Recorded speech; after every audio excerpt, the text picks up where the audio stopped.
Gilson or fin micropipetters are one of the most commonly used instruments in a molecular biology laboratory.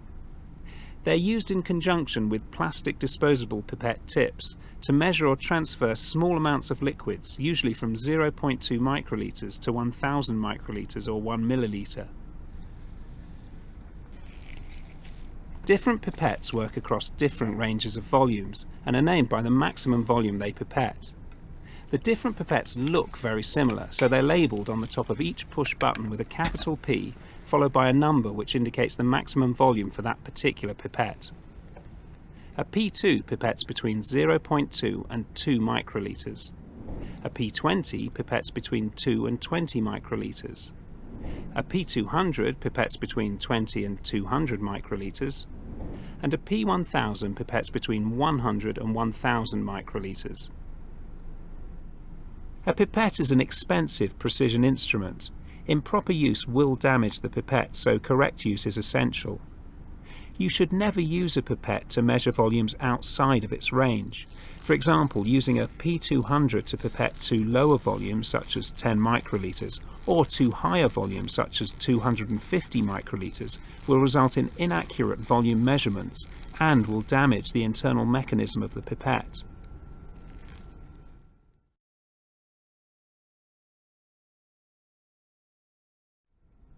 Each pipette has a vertical row of 3 numbers visible in the body of the instrument.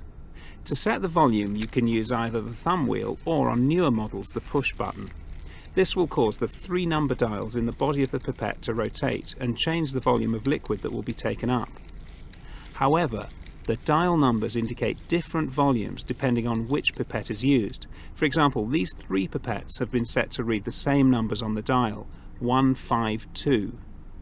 For the P2, this means that the pipette is set to a volume of 1.52 microliters. The bottom 2 dials are in red, indicating 5/10ths and 2/100ths of a microliter. For the P20, this means that the pipette is set to a volume of 15.2 microliters. The red bottom dial shows 2/10ths of a microliter.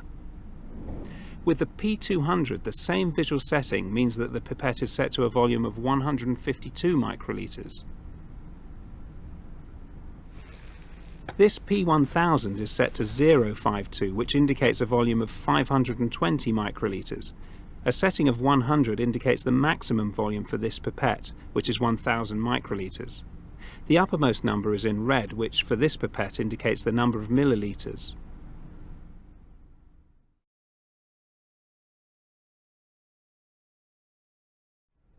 Once you've set the volume you need, attach the appropriate pipette tip to the end of the pipette.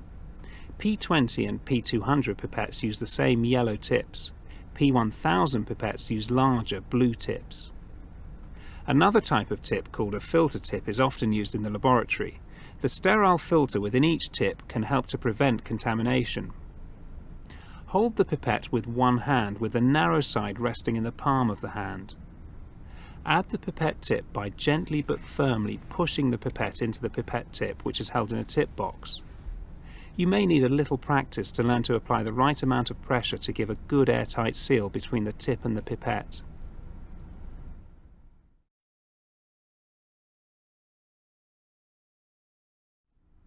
Liquid is drawn in and expelled using the pipette's push button.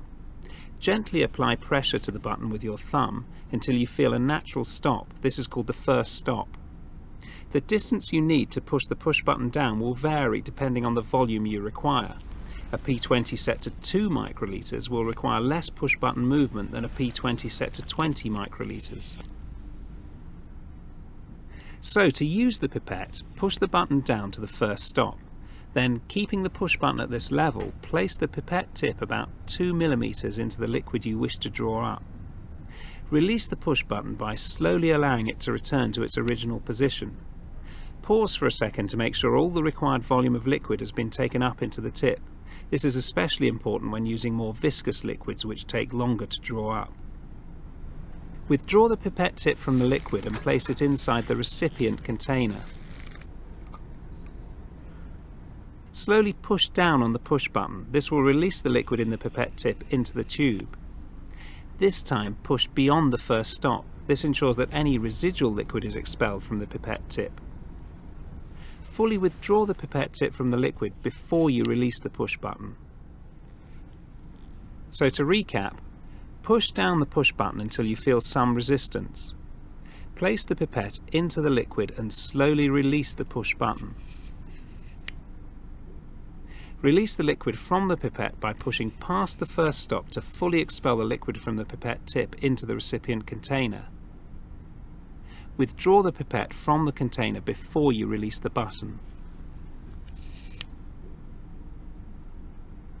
For very small volumes, the aspirated liquid can hang in a drop from the end of the tip and may not be transferred to the tube at all. So you should touch the tip to the inside wall of the recipient container whilst expelling the liquid. Once you've aspirated the liquid, release the pipette tip from the pipette by pressing down on the tip ejector. This is the small white button at the top of the main body of the pipette. Be sure that the attached pipette tip is inside the appropriate waste container before pressing the tip ejector. A new clean pipette tip should be used with each new liquid, or if the tip touches any surface or any liquid other than the one you're pipetting. If in doubt, change the tip.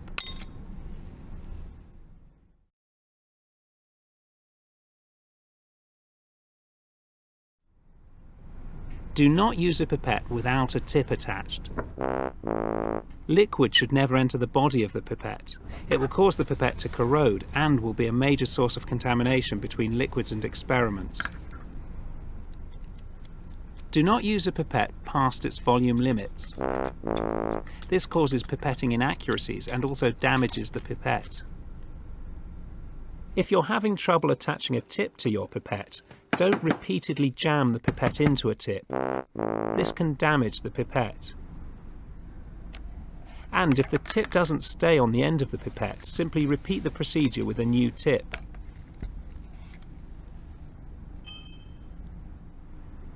When pushing down the push button to take up a set volume of liquid, don't push past the first stop.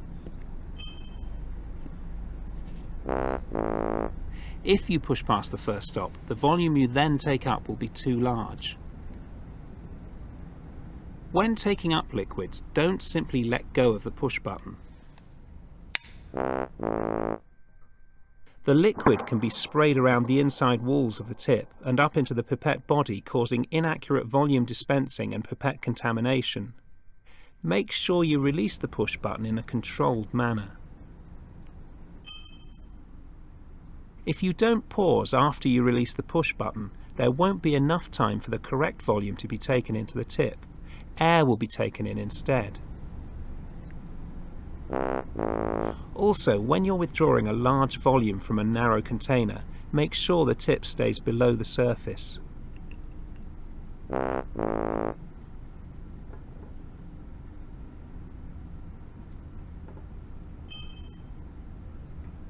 Whenever you have liquid in a pipette tip, don't lay the pipette down. Liquid can get into the body of the pipette, which causes cross-contamination, pipette damage and inaccurate pipetting. And finally, remember when pipetting small volumes, touch the pipette tip to the side of the tube to ensure the liquid is released into the recipient container.